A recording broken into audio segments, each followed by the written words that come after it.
ఇక మూడోది చూద్దాం, డేటా సైన్స్. హ్మ్. డేటా సైన్స్ అంటే డేటాని ఇంటెలిజెన్స్‌గా వాడటం. ఓహ్!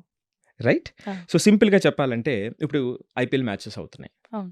ఐపీఎల్ మ్యాచెస్ అవుతుండేటప్పుడు మీకు ఇమ్మీడియేట్‌గా ఒక డేటా వస్తుంది. హ్మ్. వీళ్ళు ఇప్పుడు ఇన్ని రన్ చేస్తున్నారు, ఇన్ని చేస్తారు. లేదా గతంలో ఈళ్ళు ఒక 20 మ్యాచెస్ ఆడారు. వాళ్ళకి సంబంధించిన హిస్టరీలే హిస్టరీ అంతా వస్తాయి. వచ్చేస్తుంది. అది ఎక్కడి నుంచి వస్తుందండి? డేటా. డేటా. ఆ ఇంటెలిజెంట్‌గా డేటాను వాడటం వల్ల. సో, ఈ డేటాని అనలైజ్ చేయటం వల్ల వాళ్ళని ఇంకా స్ట్రెంథెన్ చేయడానికి అవకాశం ఉంటుంది. వాళ్ళ లోపాలని తగ్గించడానికి అవకాశం ఉంటుంది. అట్లాగే అమెజాన్‌లో ఉంది. ఈ ప్రైసెస్ మారుతూ ఉంటాయి. ఆ! మరి ఎన్ని లక్షల ప్రొడక్ట్‌లు ఉంటాయండి. మీరు ఒక్కొక్క దాన్ని క్లిక్ చేస్తారా? లేదు. లేదు. అది వాడు పైన చేయలేరు కదా! ఇస్తాడు. ఆ! సో, ఇప్పుడు అలాగే మనకి ఎయిర్‌పోర్ట్ టికెట్స్ ఉంటాయి. హ్మ్. సో, ఫ్లైట్ టికెట్స్ ఉంటాయి. హ్మ్. అవి ర్యాండమ్‌గా చేంజ్ అయిపోతూ ఉంటాయి డిమాండ్‌ని బట్టి. అవును. అప్పుడప్పుడు ఫేర్ చేంజ్ అయిపోతూ ఉంటుంది. రైట్? హ్మ్. హ్మ్. సో, ఇవన్నీ కూడా డేటా సైన్స్‌కి సంబంధించినటువంటి ఫలితాలు ఇవన్నీ. అంటే ఓహ్! ఎక్కడెక్కడ ఉన్నాయో ఒకసారి అర్థం చేసుకోవాల్సిన అవసరం ఉంది. హ్మ్. ఇక సైబర్ సెక్యూరిటీకి చూద్దాం.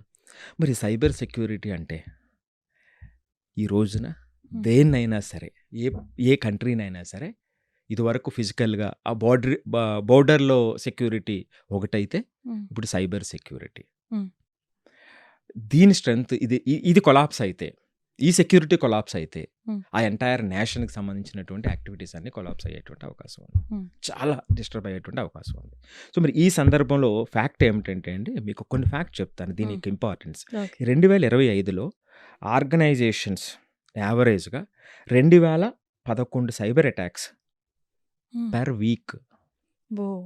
వారానికి 2011 సైబర్ అటాక్స్ జరిగినాయి. ఇది గ్లోబల్ యావరేజ్ కంటే చాలా చాలా ఎక్కువ ఎక్కువే మరి. ఇండియాలో. 1 వీక్ అనంటే ఆ యెస్. అటాక్స్ ఆపే ప్రొఫెషనల్స్ ఎవరు?